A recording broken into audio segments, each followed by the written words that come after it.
چغل خوری جب کی جاتی ہے خاندانوں میں کی جاتی ہے، میاں بیوی کے درمیان کی جاتی ہے، بھائی بھائی کے درمیان کی جاتی ہے، دوستوں کے درمیان کی جاتی ہے، معاشرے میں جب چغل خوری کی جاتی ہے نا تو کیا ہوتا ہے، معاشرے میں دشمنی کی آگ بھڑکتی ہے۔ اور لکڑی کا کام، سوکھی لکڑی کا کام بھی کیا ہے، جلانا۔ تو گویا کہ سوکھی لکڑیاں کوئی آگ میں ڈال رہا ہے اور اس کا محاورہ بن گیا گویا کہ وہ کیا کر رہا ہے، چغل خوری کر رہا ہے۔ کیا کر رہا ہے؟ تو اللہ تعالیٰ یہ بتلانا چاہ رہے کہ اس کی عورت چغل خور تھی۔ کیا تھی؟ دونوں معنی مراد لیے ہیں، دونوں کی تفسیر میں آپ کو بتاتا ہوں۔ پہلا معنی یہ کہ یہ چغل خور تھی۔ کیا تھی؟ چغل خوری کیسے کرتی تھی؟ روایتوں کے اندر آتا ہے کہ جب اللہ کے نبی دین کی دعوت دیتے تھے تو یہ وہاں جا کر لوگوں کو بھڑکاتی تھی کہ کہا محمد کے نعت میں مت لگو، وہ تو اپنے آبا و اجداد کے دین سے پھر گیا ہے، ایک نیا دین اس نے لے کر آیا ہے، وہ تو جھوٹا ہے، وہ تو مجنون ہے، اور لوگوں کے اندر کانا پھوسی کرتی تھی اور چغل خوری کیا کرتے تھے۔ تو اللہ تعالیٰ نے اس کو تشبیہ دی کہ سر کے اوپر یہ سوکھی لکڑیوں کی گٹری اٹھا کر لے کر پھرتی ہے، اور سوکھی لکڑیاں کائے کے کام آتی ہے، جلانے کے کام آتی ہے، اور سوکھی لکڑیاں جلتی بھی اچھا ہے بنسبت گیلی لکڑیوں سے۔ تو سوکھی لکڑیاں جلتی بھی ہے، تو اس سے مراد یہ ہے کہ وہ لوگوں کے درمیان آگ لگا رہی ہے، جھگڑے لگا رہی ہے، چغل خوری کر رہی ہے۔ ایک چیز، دوسری چیز یہ کہ وہ آلریڈی اس صفت کی ہی عورت تھی، مطلب ایک چغل خور عورت تھی۔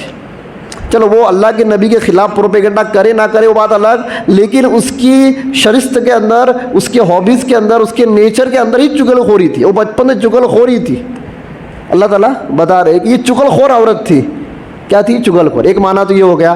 دوسرا معنی علماء نے یہ بیان کی ہے حمالۃ الحطب، اس سے مراد واقعی میں وہ اپنے سر کے اوپر خاردار لکڑیاں اٹھائے پھرتی تھی، اور جہاں جہاں سے اللہ کے نبی گزرا کرتے تھے اللہ کے نبی کے راستے میں کانٹے بچھایا کرتی تھی۔ کیا بچھایا کرتی تھی؟ کانٹے۔ اور جو لکڑیاں جو ہوتی نا وہ کانٹوں کے جھاڑ کی لکڑیاں ہوتی تھی، سوکھی لکڑیاں، اور اس کا مقصد یہ ہوتا تھا کہ یہ کانٹے محمد کے پیر میں چھبے۔ کسی کو جب کسی سے حسد جلن ہوتی ہے نا تو اس کو تکلیف دینے کے راستے وہ ڈھونڈتا ہے۔ یہ اللہ کے نبی کی دشمن تھی۔ اس کا مقصد کیا تھا؟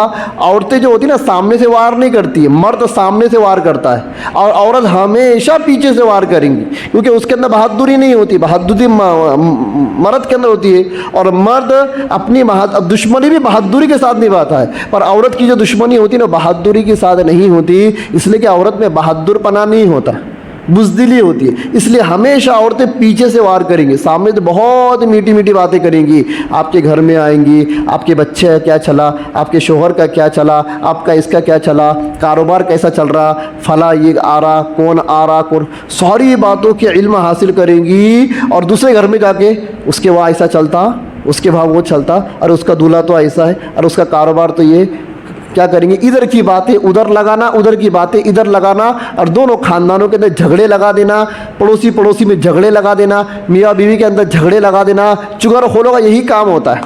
کیا ہوتا ہے؟ یہی کام ہوتا ہے۔ تو ایک معنی اس کے یہ مراد لیے ہیں کہ واقعی میں وہ اپنے سر کے اوپر لکڑیوں کی گٹھڑی اٹھائے پھرتی تھی، وہ لکڑیاں کانٹے دار ہوا کرتی تھی، اللہ کے نبی کے راستے میں وہ بچھاتی تھی تاکہ محمد جب بھی یہاں سے آیا جائے اس کے پیروں میں کانٹے چبھے۔ مطلب ایک وہ اللہ کے نبی کو تکلیف دینے کا کام کرتی تھی، اس لیے اس کو حمالۃ الحطب کہا۔ ایک معنی تو یہ ہو گئے۔ آگے چلتے ہیں۔ کچھ علماء نے نہیں، اس کے دو ہی معنی مراد ہے۔ پہلا معنی تو چغل خور، اور دوسرا معنی کہ وہ حقیقت میں لکڑیاں، کانٹے والی لکڑیاں اللہ کے نبی کے راستے میں بچھایا کرتی تھی۔ چغل خوری کے تعلق سے کچھ باتیں سمجھ لیں۔ چغل خور، اللہ کے نبی صلی اللہ علیہ وسلم کی حدیث ہے کہ چغل خور کبھی بھی جنت میں داخل نہیں ہوگا۔ ایک حدیث شریف کے اندر آتا ہے کہ اللہ کے نبی صلی اللہ علیہ وسلم نے ارشاد فرمایا 3 لوگ جنت میں داخل نہیں ہوں گے۔ سب سے نمبر 1، کسی کا ناحق خون کرنے والا۔ کیا کرنے والا؟ ناحق خون کرنے والا، کسی کا مرڈر کرنے والا، بلا وجہ کسی کا خون کرنے والا۔ نمبر 2، چغل خوری کرنے والا۔ اور نمبر 3، وہ تاجر جو سودی کاروبار کرتا ہے، وہ تاجر جو سود کا کاروبار کرتا ہے، یہ تینوں جنت میں داخل نہیں ہوں گے۔ 2 راوی ہے، حضرت عطا رضی اللہ تعالی رحمۃ اللہ علیہ، امام شعبی یہ بھی کیا ہے، راوی ہے۔ ان سے انہوں نے تعجب سے پوچھا کہ چغل خور کو قاتل کے فہرست میں کیوں ذکر کیا؟ کیا چغل خوری کا گناہ اتنا بڑا ہے جتنا گناہ مرڈر کا ہے؟ تو انہوں نے کہا کہ جی ہاں، چغل خوری ہی کسی کا مرڈر کرنے یا کسی کا مال غصب کرنے کا ذریعہ بنتا ہے۔ یہ پہلی سیڑھی ہے۔ یہ کیا ہے؟ پہلی سیڑھی ہے۔ مطلب چغل خوری کا گناہ اتنا بڑا ہے کہ اللہ تعالیٰ قاتل کو جو سزا دیں گا وہی سزا کس کو دیں گا؟ چغل خور کو دیں گا۔ اللہ تعالیٰ ایک سود کھانے والا تاجر ہے، سودی کاروبار کرنے والا تاجر ہے، اس کو جو گناہ دیں گا، اس کا جو عذاب ہوگا قیامت کے دن، وہی عذاب کس کو ہوگا؟ چغل خور کو ہوگا۔ اس لیے ہمیشہ غیبت، حسد، چغلی، ان تمام چیزوں سے اپنے آپ کو بچانا چاہیے۔ حضرت فضیل بن عیاض رحمۃ اللہ علیہ فرماتے ہیں 3 چیزیں ایسی ہیں جو بندے کے اعمال صالحہ اور نیکیوں کو کھا جاتی ہے، روزدار کے روزے کو خراب کر دیتی ہے، وضو کرنے والے کے وضو کو خراب کر دیتی ہے، وضو بھی خراب ہو جاتا ہے اس سے۔ فرمایا وہ 3 چیزیں کیا ہے؟ سب سے پہلے چغل خوری۔ سب سے پہلے کیا ہے اس کے اندر؟ سب سے پہلے کیا ہے؟ چغل خوری۔ نمبر 2 غیبت۔ غیبت تعلق سے میں نے کل بتا دیا تھا، شاید جمعہ کے بیان نے بتایا تھا غیبت کسے کہتے ہیں۔ اور نمبر 3 جھوٹ۔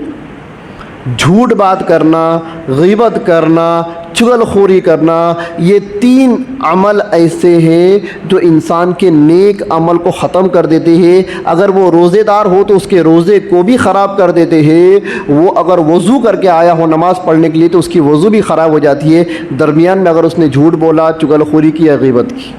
اتنا خطرناک گناہ ہے چغل خوری کا اور غیبت کا۔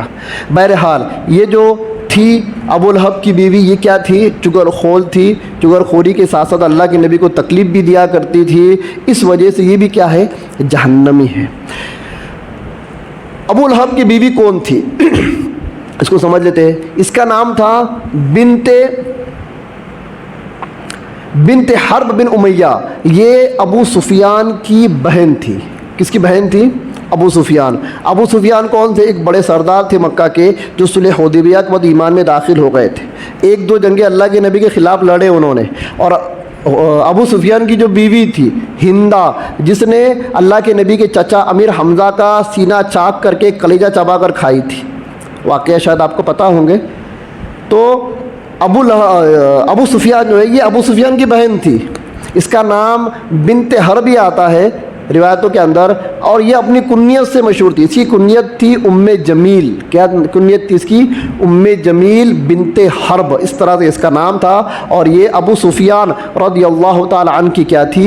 بہن تھی، اور ابو لہب کی بیوی تھی۔ اس کا بھی ٹھکانہ اس کے شوہر کے ساتھ کدھر پہ ہے؟ جہنم ہے۔ ایک آخری چیز وَامْرَأَتُهُ حَمَّالَةَ الْحَطَبِ فِي جِيدِهَا حَبْلٌ مِّن مَّسَدٍ۔ فی جیدہا، اس کے گلے کے اندر رسی کا ایک پٹا ہے۔ اللہ تعالیٰ بیان فرما رہے، رسی کا پٹا اس کے گلے میں ہونے کے علماء نے 2 سے 3 معنی مراد لیے ہیں۔ 2 سے 3۔ ایک معنی تو یہ مراد لیے ہے کہ کل قیامت کے دن اس کو لوہے کی زنجیر کا، جہنم کا طوق اس کے گلے میں ڈالا جائے گا۔ لوہے کی جو زنجیر ہوتی ہے نا، موٹے موٹے جو اس کے کڑے ہوتے ہیں، اور وہ جہنم کی مطلب کھولتی ہوئی جلتی ہوئی زنجیر کا طوق بنا کر اس کے گلے میں ڈالا جائے گا۔ یہ اس کا معنی بیان کرتے ہیں۔ حبل من مسد، حبل کہتے ہیں رسی کو، من مسد کہتے ہیں کھجور کی چھال سے بنی ہوئی رسی کو۔ کسے کہتے ہیں؟ کچھ علماء نے، کچھ مفسرین نے کھجور کی چھال کی رسی مراد لیا ہے۔ مطلب یہ کہ کھجور کی چھال کی جو رسی ہوتی ہے وہ بڑی مضبوط ہوتی ہے، اس کے جو تانے بانے بنے جاتے ہیں نا، بڑے مضبوط بنے جاتے ہیں تاکہ وہ ٹوٹے نہ، اور وہ اس رسی سے اپنے سر کے اوپر جو لکڑیاں اٹھاتی تھی اس کو باندھتی تھی۔ کیا کرتی تھی؟ باندھتی تھی۔ فی جیدہا حبل من مسد، اس کے گلے کے اندر کھجور کے چھال کی رسی ہے۔ ایک معنی یہ ہو گیا، اور دوسری معنی اگر مراد لیے، کل قیامت دن جہنم کے اندر اس کے گلے کے اندر جہنم کی زنجیر کا طوق ڈالا جائے گا۔ 2 چیز۔ تیسری ایک چیز علماء نے، مفسرین نے بیان کی ہے، جو کہ تھوڑی کمزور ہے واقعے کے اعتبار سے۔ کیوں کمزور ہے؟ لکھا ہے کہ وہ جو رسی جو تھی، جس سے وہ لکڑی کا گٹرا باندھا کرتی تھی، اس کو اپنے گلے میں ٹائٹ ڈالا کرتی تھی کہ اوپر سے وہ گرے نہ، سپورٹ کے لیے۔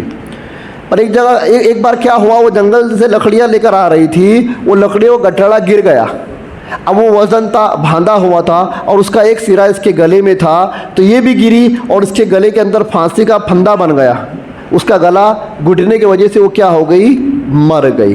لیکن واقعے کے اعتبار سے یہ بات کمزور معلوم ہوتی ہے، اس لیے کمزور معلوم ہوتی ہے کیونکہ ابو لہب جو تھا بڑا مالدار تھا۔ مالدار کی بیوی کیسی ہوتی ہے؟ تھوڑا بھی پیسہ آیا تو بیویاں کیسی ہوتی ہے؟ یہ تو مالدار تھا، کیا تھا، بڑا تاجر تھا۔ اور کسی مالدار تاجر کی بیوی سے آپ یہ توقع کر سکتے ہو کہ وہ جنگل میں جائیں گی، وہ لکڑیاں توڑ کر لائیں گی؟ ارے سیٹھانی جو ہوتی ہے گھر کی، وہ گھر کے کام کرتی کیا؟ نہیں کرتی نا، نوکر چاکر سے کام کراتے۔ تو جب یہ اس کا دولہا اتنا مالدار تھا تو اس کو لکڑیاں توڑ کر لانے کی ضرورت کیا؟ جب دولہا اتنا کما رہا ہے تو بیوی محنت کیوں کرے؟ تو واقعی کے اعتبار سے یہ بات کمزور معلوم ہوتی ہے کہ وہ گٹرا اس کے جو سر پہ تھا، اس میں جو رسی باندھ کر اس نے گلے میں ڈالی تھی، گٹرا گرا، وہ گری اور وہ پھانسی لگ کر مر گئی۔ یہ بات واقعی کے اعتبار سے کمزور معلوم ہوتی ہے۔ لیکن جو پہلے جو معنی ہے کہ کل ابن عباس رضی اللہ عنہ اسی کو لیتے ہیں کہ کل قیامت کے دن اس کے گلے کے اندر جہنم کی زنجیروں کا توق ڈالا جائے گا، اس وجہ سے کہ یہ اپنے سر پہ جو گٹھری اٹھا کر جو پھرتی تھی، جس میں کانٹے ہوا کرتے تھے، اور ان کانٹوں کو وہ اللہ کے نبی کے راستے میں ڈالا کرتی تھی، اس عمل کی وجہ سے اللہ نے جہنم میں اس کے لیے ایک زنجیر، ایک توق تیار کیا ہے، اور وہی توق کے اندر اس کو کیا کیا جائے گا، جہنم میں ڈالا جائے گا۔ ایک معنی یہ بیان کیے، ایک اور معنی بیان کیے ہے کہ کل قیامت کے دن جہنم کا ایک درخت ہے، زقوم اس کا نام ہے۔ کیا نام ہے؟ زقوم۔ اور یہ کانٹے دار درخت ہے، اور اس میں آگ ٹپکتی ہے۔ کیا ٹپکتی ہے؟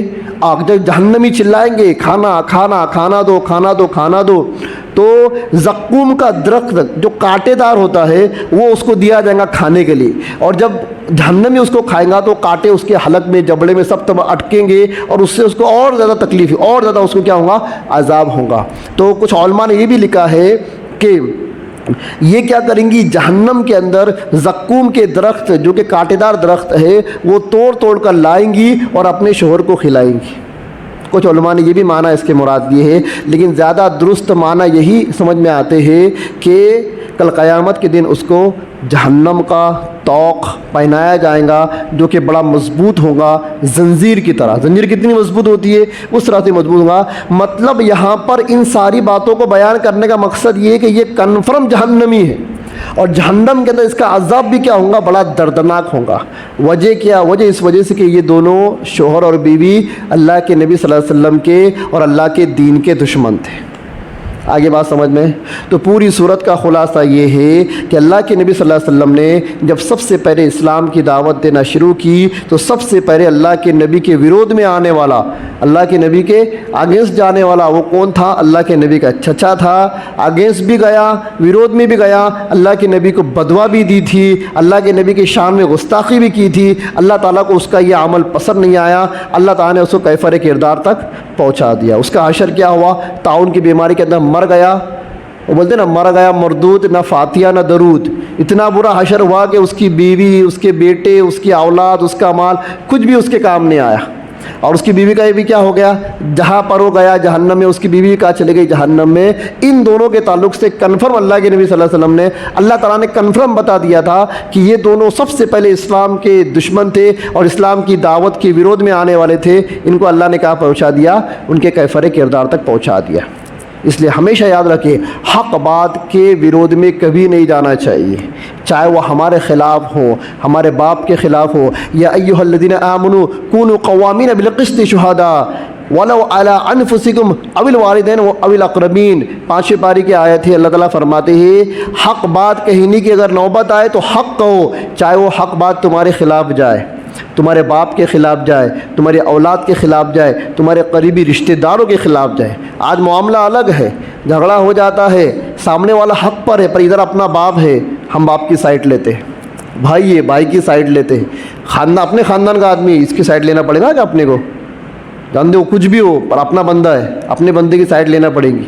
اپنے بندے کی، اپنے لوگوں کی ہر کوئی سائڈ لیتا ہے، یہ انصاف نہیں ہے، یہ انصاف نہیں ہے۔ اللہ کے نبی صلی اللہ علیہ وسلم ایک قضیہ لایا گیا، ایک یہودی اور ایک مسلمان کا۔ اللہ کے نبی نے جب دونوں کی بات سنی تو یہودی حق پر تھا، مسلمان حق پر نہیں تھا۔ اللہ کے نبی نے یہودی کے حق میں فیصلہ کر دیا۔